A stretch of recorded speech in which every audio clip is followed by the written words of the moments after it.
Hello everyone, welcome to my YouTube channel GK trick with Kavita. दोस्तों, इस video में हम डिस्कस करेंगे यूपी की उन जीके को जो कि यूपी के सभी एग्जामों में पूछी गई है और एक क्वेश्चन 2 या 3 बार पूछा गया है। तो अगर आपको मेरा ये वीडियो अच्छा लगे तो प्लीज लाइक, शेयर और मेरे चैनल को सब्सक्राइब जरूर कीजिए। तो चलिए स्टार्ट करते हैं।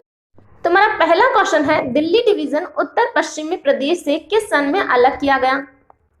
तो बताइए, दिल्ली डिवीजन उत्तर पश्चिमी प्रदेश से किस सन में अलग किया गया? तो ये किया गया 1858 में, ऑप्शन नंबर सी।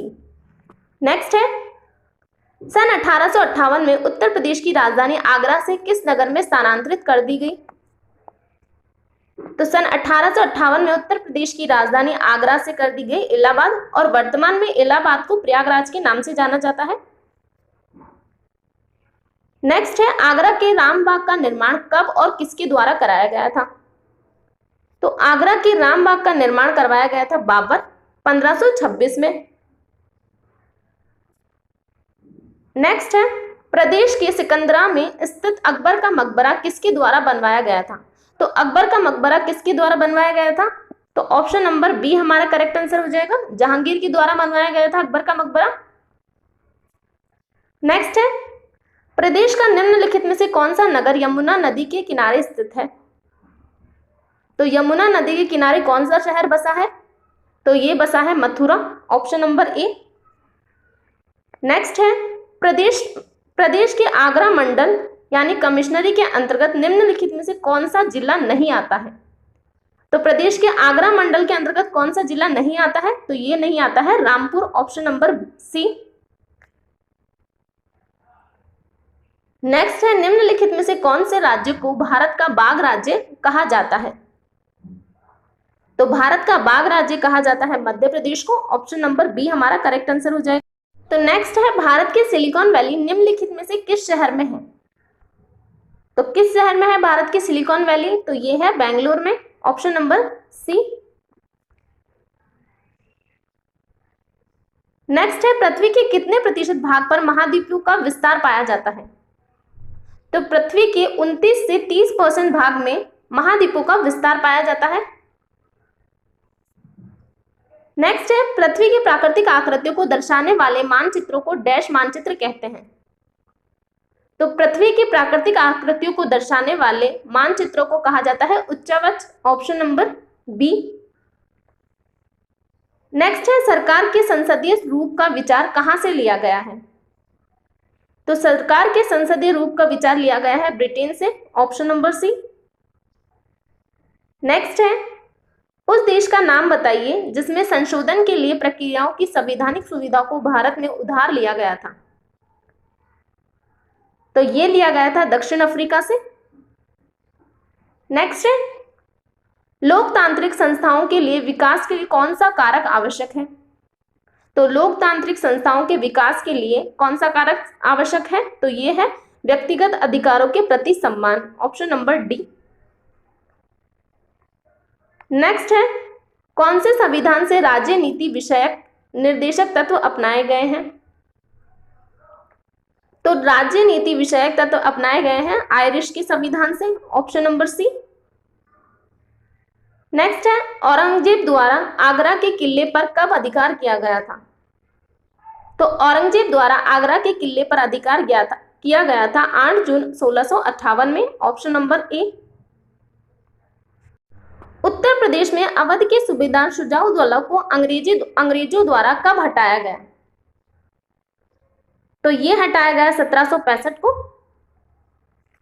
नेक्स्ट है, अंग्रेज कर्नल फ्लेचर ने अवध के सूबेदार शुजाउद्दौला को पराजित कर प्रदेश के किन 2 नगरों पर कब्जा किया था? तो कर्नल फ्लेचर ने किया था बनारस और इलाहाबाद पर। तो क्वेश्चन है, प्रदेश के मेरठ नगर में प्रथम स्वतंत्रता संग्राम का प्रारंभ कब हुआ? तो प्रदेश के मेरठ नगर में प्रथम स्वतंत्रता संग्राम का प्रारंभ हुआ 10 मई 1857 में। नेक्स्ट है, प्रदेश के भूतपूर्व मुख्यमंत्री श्री चंद्रभानु गुप्त निम्न में से कितनी बार मुख्यमंत्री नियुक्त हुए? तो चंद्रगुप्त हुए थे 4 बार, चंद्रभानु गुप्त। नेक्स्ट है, प्रदेश में सबसे अल्प समय तक कौन मुख्यमंत्री के पद पर रहे? तो प्रदेश में सबसे अल्प समय तक रहे Tribhuvan Narayan Singh, option number A. तो नेक्स्ट है, राष्ट्रपति निम्नलिखित में से किस कोष से किसी अप्रत्याशित खर्च के लिए धन दे सकते हैं?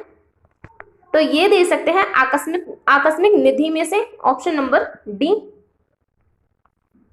नेक्स्ट है, जब राष्ट्रपति तथा उपराष्ट्रपति के पद पर कोई भी कार्यरत ना हो तब उनके स्थान पर राष्ट्रपति के रूप में कौन कार्यरत होगा? तो जब राष्ट्रपति और उपराष्ट्रपति दोनों ही ना हो तब उनके पद पर होगा भारत के मुख्य न्यायाधीश, option number D. Integral coach factory कहाँ स्थित है? तो इंटीग्रल कोच फैक्ट्री स्थित है पेराम्बूर में, ऑप्शन नंबर डी। नेक्स्ट है, भारत का सबसे पहला तट आधारित आधुनिक एकीकृत इस्पात संयंत्र कहाँ स्थित है? तो भारत का सबसे पहला तट आधारित आधुनिक एकीकृत इस्पात संयंत्र स्थित है मैंगलोर में, ऑप्शन नंबर डी। नेक्स्ट है, निम्नलिखित में से किस शहर में वाणिज्यिक पैमाने पर सबसे पहले बिजली का इस्तेमाल किया गया? तो निम्नलिखित में से दार्जिलिंग शहर में वाणिज्यिक पैमाने पर सबसे पहले बिजली का इस्तेमाल किया गया, option number C, Darjeeling. Next है, पृथ्वी घंटे की अवधारणा कब और कहां शुरू हुई? तो पृथ्वी घंटे की अवधारणा शुरू हुई मार्च 2007 में सिडनी, ऑस्ट्रेलिया में, ऑप्शन नंबर ए। नेक्स्ट है, यहां पर दिन तथा रात एक समान होते हैं। तो कहां पर दिन और रात एक समान होते हैं? तो ये होते हैं भूमध्य रेखा पर।